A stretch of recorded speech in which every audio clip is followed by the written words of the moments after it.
Alhamdulillahi Rabbil alamin. Vessalatu vesselamu ala Rasulina Nebiyyina Muhammedin ve ala alihi ve sahbihi ecma'in. Amma ba'd. Biz bilamiz inде mümin musulmonlar har birimiz yaxshilikqa umtilirga tiyishmiz, izgiliklar qilib yasharga tiyishmiz inде. Ham shulay inде nasharlikdan, gunohli amallardan yiroq bo'lirga, ularni qoldirarga ishlamasga tiyishmiz inде. Amma lekin bu turmuşda yaşaganda ko'rarga mumkinmiz, o'zimiz ishlamassak da qay bir kishilarning inде shu nashar gunohli amal ishlovlarini shulay bit. Ham shu vaqtda biz o'zimizni nishik tutarga tiyishmiz, nini his bo'larga tiyishmiz, bir narsa ishlarga tiyishmaymiz. Shuni Payg'ambar sollallohu alayhi vasallam bizga bir hadisida o'rgatib qoldirdi. Bu hadis bizning sahih hadislardan Muslim jiyonida kela. Payg'ambarimiz aytdi: "Man ra'a minkum munkaran فليغيره بيده فإن لم يستطع فبلسانه فإن لم يستطع فبقلبه وذلك أضعف الإيمان." Birarigizde birar munkar, noshar amalni ishlaganin ko'rsagizde, mana siz o'z qo'lingiz bilan o'zgartigizde, tuzatigizde. Ya'ni to'xtatirga qo'sha o'z qo'lingiz bilan shu nosharlikni tıyırga. Haminde narsada agarda fa in lam yastati, agar da buldur almasagız küçügüzden kilmasada fa bilisanihi, tiligiz bilan, ya'ni va'z, o'git, nasihat bilan indi. Alayda buldur almasangda indi fa in lam yastati fa biqalbihi, qalbin bilan ko'ra olmaysan dey. Ya'ni qo'ling bilan da o'zgarta olmading, nima kuchingdan kelmadi. Tiling bilan da va'z deya olmading. Lekin qalbingda ko'ra olmaysan shu gunohni, shu amalni, ya'ni qalbingda shu gunohga, shu ishga nafrat bo'lirga tiyish. Yakini shu ishlarning kishiga endi duo qilasan, Alloh taolo tavfiq bersin, bu kishiga to'g'ri yo'lga bostirsin deydi. Va zalika da'ful iman dey. Bu iymonning eng zaif darajasidir. Qalb bilan shu nafrat ko'ra olmaydi, iymonimizning eng zaif ko'rsatkichi deydi. Agarda biz til bilan da aytolmasak, endi qo'l bilan da tuzata olmasak, endi iymonimizning eng tuban darajasi shu qalb bilan ko'ra olmaydi endi. Mana bu hadis bizni o'rata, mana shu munkar, noshar amallarni ko'ramiz ekan, bizning qudratimizdan, kuchimizdan kelar ekan, endi bizga farz bo'lib tura uni o'zgartib, uni to'xtatuv, shu gunohni ishlanuvdan. Chunki bunda Payg'ambar sollallohu alayhi vasallam amr etib aytadi. To'xtatirga, o'zgartirga deydi. Na qo'limiz bilan endi kimlar o'zgartiradi? Masalan, har birimiz alhamdulillah uyimizda. Xo'ja bitin, shulay bit. Iratlar, ati kishilar uylarida xo'ja. Ular uylarida buldira ola qo'li bilan tuzatirga. Bir gunohli amal. Masalan, bolasini tamaki tortgan ko'raykan, kishinde qudratidan qo'lidan tortib olanda, masalan, sigaretini tashlaganda yo'q ete, hamma malayni shiltab bildiraydi. Bir-ikkini berib olsa bo'laydi, tinglamasa endi. U vaqtda gunoh yo'q endi, shartlari bor endi, sindirmishi, sinak chiqarmishi endi. Bunda sening qudrating bor. Yoki xotining anda birini gunoh ishladi ekan anda. Sen bunda endi mumkinchiliging bor. Yoki начальник masalan, u masalan aytdi, zavoddami, organizatsiyadami, o'zining firmasindami shartlar qo'ydi. Ishda masalan ishga yaramay, tortirga yaramay, xotin-qizlarga qisqa etakdan yurga yaramay. Ham shu o'talmaykan shu talablar, u nakaz aytadi ularni. Qo'li bilan manda tortib olib, masalan, aroqlarini tutib beradi, masalan, og'iz olanda sigaretlarini tortib olib tashlay oladi. Yoki premiyalarini da lishaytilarni o'zi qora endi. Buning kuch qudratidan keladi. Shulay bit. Shunday kuch qudratimizdan kelar ekan, biz buni ishlarga tiyishmiz. Biz burishli, shu gunohni to'xtatirga tiyishmiz. To'xtatmasak, bizga gunoh yoziladi. Ham qiyomat kunida so'ralashaq Alloh taoladan. Shu vaqtda sening uyingda, sening ishingda shunday gunoh qilindi, sen anga bir narsa aytmading, sen to'xtatmading. Ne uchun? Alloh taolo senga g'azabini berishga mumkin. Bu birinchi bo'ldi. Bizda quvvat bo'lsa, biz buldira olsak, biz xo'ja bo'lgan narsada qo'l bilan to'xtatirga tiyishmiz shu gunohni. Икенче, тел белән. Мәсәлән, без хуҗа түгел. Без кешедә кунакта ди, мәсәлән, яки урамда барабыз ди, яки шул ук эштә эшлибез ди. Начальник түгел, гадәти бер эшчене. Һәм күрәбез берәр күрше манда, берәр дустыбыз инде, урамнан барганда берәр кеше берәр гөнаһлы нәрсә эшли икән. Без бу вакытта инде тел белән әйтәләр. Шулай бит инде. Аллаһ Тәгалә белән куркыталабыз. Аллаһтан курык. Аллаһ Тәгалә шушы гамәл, шушы гөнаһ өчен газап тотачак, газабын бирәчәк. Бәла каза җибәрә ала дип матур гына инде вагазларга, насихатларга тиешбез инде. Яки инде монда инде һәрбер кешегә русча әйтсә индивидуальный подход инде. Кемгәдер гадәттә дәгъват ул йомшак булырга тиеш инде. Хикмәт бу. Бар бит инде кайбер кешеләр йомшаклыкны аңламый, шулай бит инде. Йомшаклык әйтсәң, ул аңа сиңа карата бер кимчелек дип саный инде. Ул вакытта андый кешегә ярый катырак та әйтергә инде. Әмма ләкин инде без Аллаһ юлына инде йомшаклык белән чакырырга тиешбез. Чөнки Аллаһ Субхану Тәгалә Куръанда да әйтә бит. Нәрсәдә Нахл сүрәсенең 125-нче аятында «Уд'у иля сабили раббика бил хикмати вал мау'изатил хасана» ди. Аллаһның, шушы Раббыңның юлына ди, хикмәт белән һәм күркәм вагаз белән чакыр ди. Ваҗадилһум биллати хия ахсан ди. Һәм алар белән ди, бәхәскә керешкәндә дә иң яхшы холык белән бәхәсләш ди. Менә бу берәр кешене шушы насихатләгәндә, вагазлагәндә, шушы гынахтан тыйганда безнең шарт булып тора, иң беренче инде ул хикмәт белән, йомшак белән, күркәм вагаз белән, вагазлау, өндәү. Һәм инде бәхәскә керсәк инде иң яхшы холык белән бәхәсләшергә тиешбез инде. Да акырмыйча, сүгенмичә, кызып китмичә инде матур гына тәртипне саклап без аңлатырга, бәхәс кылырга тиешбез инде. Бу шарт булып тора инде. Әмма әйтәм, нәрсә искәрмәләр бар. Шулай бит инде, кайбер кешегә каты әйтергә кирәк, каты әйтсәң генә аңлый. Анда инде вакытта динебездә инде искәрмә бар инде. Анда кешегә катырак әйтеп җибәрсәм була инде. Мәсәлән, диннән көлеп китсә анда гомумән мөселманнардан кимсетә башласа, рәнҗетә башласа инде катырак әйтсәң дә була андый вакытта. Әмма ләкин моны истә калдыра икән. Бу безнең асыл да ул күркәм вагаз, хикмәт, йомшаклык инде булырга тиеш инде. Һәм шушыны тел белән без туктатырга тиешбез инде. Аллаһ Тәгалә белән куркыту. Әгәр дә инде тел белән дә эшли алмасак инде, мәсәлән бит инде шулай ук бар шушы вагазыбызның файда китерәме, юкмы? Без аны бит инде шамалыйбыз, шулай бит. Мәсәлән, урамдан кайтасың, анда яшьләр өелешеп, ишеп тартып торалар ди.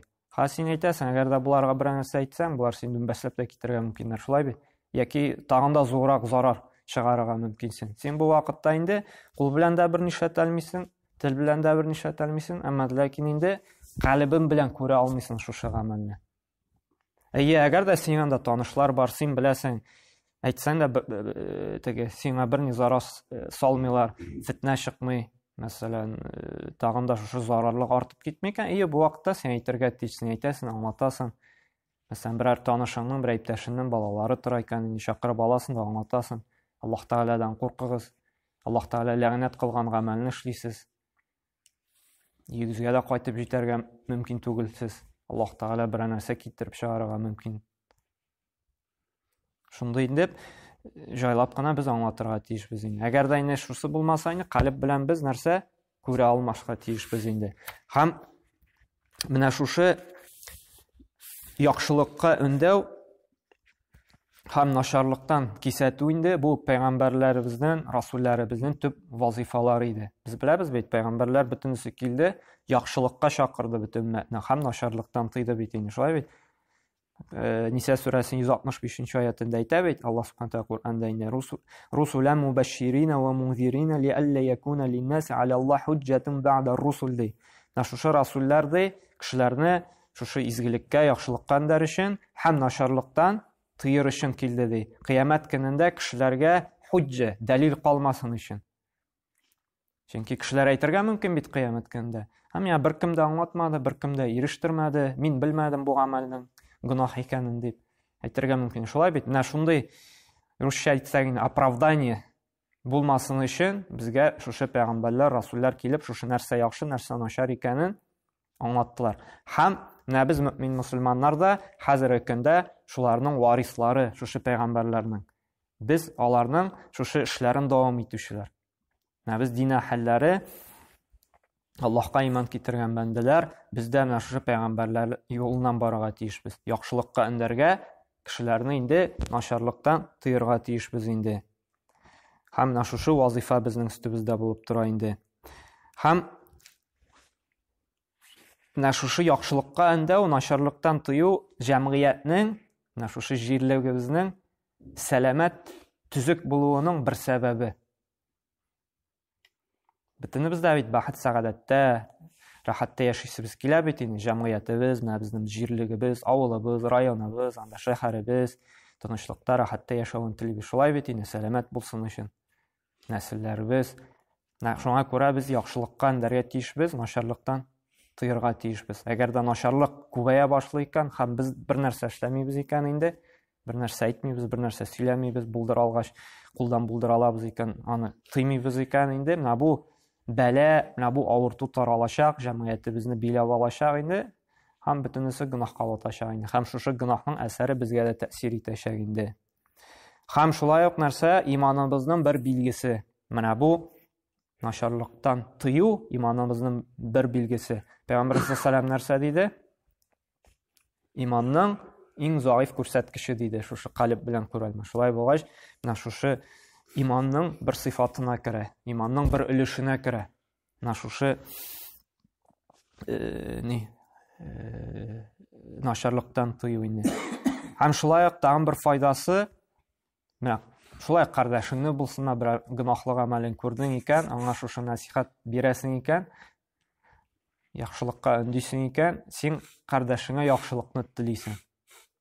Чөнки Аллаһ Субханаһу Кур'анда да әйтә бит: "Вал муъминуна вал муъминату ба'духум әүлияу ба'д." Мөэминнәр ди, мусульманнар инде, мөэмин мусульманнар, булсынмы ираклар, булсынмы хатын-кыз җинсеннән инде мөэмин мусульманнар ди, бер-берсе белән дуслар, кардәшләр ди.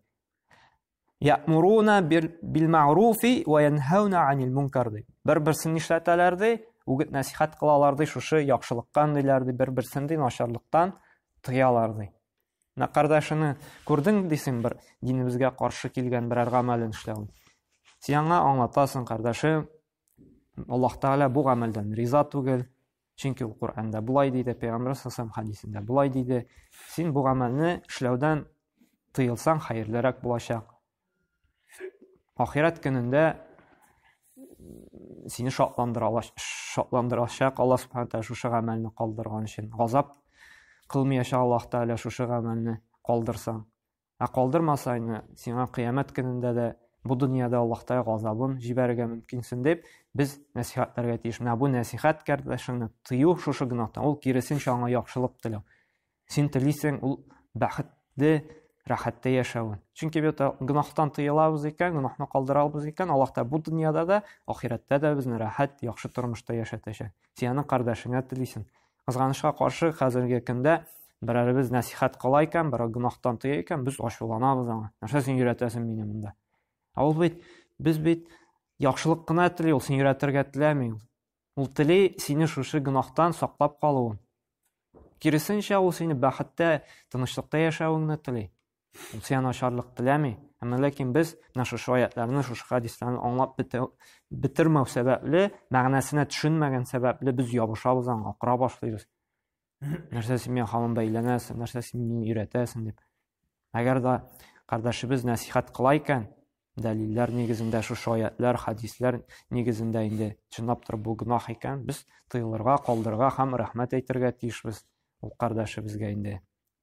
Чөнки ул безне саклап калырга тели Аллаһның газабыннан. Һәм менә шушы тагын бер файдасы инде, шушы күп кенә кеше арасында булган проблемаларны, мөшкиләтләрне давалауның бер сәбәбе инде менә шушы гөнаһлардан тыелу инде.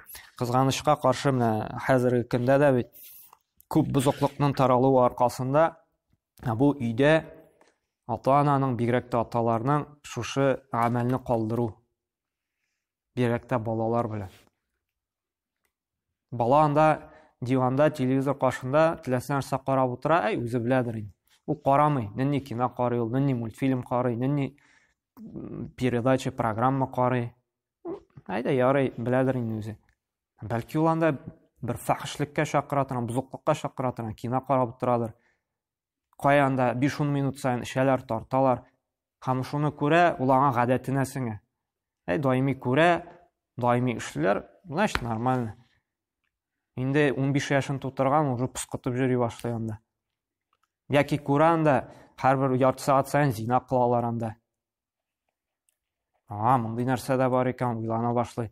Нарин мәктәпне бетерергә өлгермәй, бала алып кайтып куялар. У нас была любовь диләр.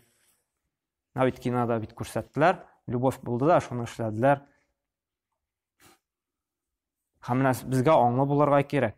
Балаларыбыз нәрсә карый, нәрсә эшли, бөтенесен без үз кулыбызда торырга тиешбез. Балалар, ул хатын безнең гаилә, безнең өстебездә әманәт.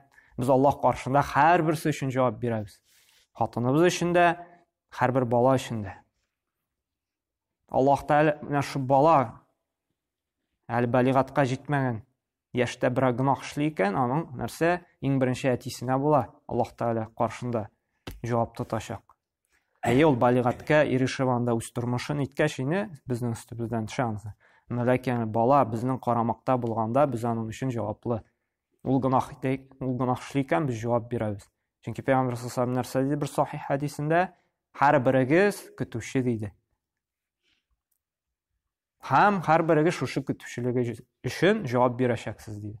Без көтүчеләр, без әтиләр, һәм безнең көтүчелегебез, безнең хатыннар, балалар, без алар өчен җавап бирәчәкбез. Biz şuna görə hər birisində нәрсә русча әйтсәк контрольлап торырга тиешбез. Нәрсә карыйлар, нәрсә эшлиләр, кая йөриләр. Балаларын кич белән чыгарып җибәрәләр. Аллаһу алам, кем белән йөри ул, нәрсә эшли аңа барыбер. Беләләрдер инде зурлар. Үзебез беләбез әле, акыл безнең менә 30 яшькә җиткәч тә әле уйлап җирбез, кара 20 яшьтә вообще акыл булмаган икән, 25 яшьтә булай. Һәрберебез белән монда алалар. Ул 15, 17, 18 яшьлек балалар канда акыл юк әле, ул каян белсен нәрсә файдалы, нәрсә зарар. Без беренче чиратта аларны контрольлап торырга тиешбез. Кая бара ул, кем белән бара ул, нәрсә эшли ул. Гынах эшләде икән, без җавап тотачакбыз Аллаһ каршында. Һәм шуңа күрә менә беренчедән иләребездә менә шушы хадисны кулланырга тиешбез. Начарлыктан тыю, яхшылыкка өндәү. Шуңа күрә менә бу мәсьәлә бик игътибарлы булырга кирәк. Бигрәк хәзерге бик фитнәле, бик шундый авыр заманада, кая бөтен яктан һөҗүм бара. Телевизордан да, интернеттан да, газет, журналдан да. Бөтен яктан безнең балаларыбызны, безне бузмакчы булалар, фахишлеккә өндәмәкче булалар. Бөтен яктан да.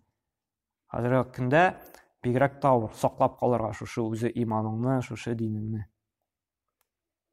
Шуңа күрә менә шушы хадис белән вагазланып, тырышыйк, көчебездән килгәнчә шушы начарлыктан туктатуны, балаларыбызны, якыннарыбызны.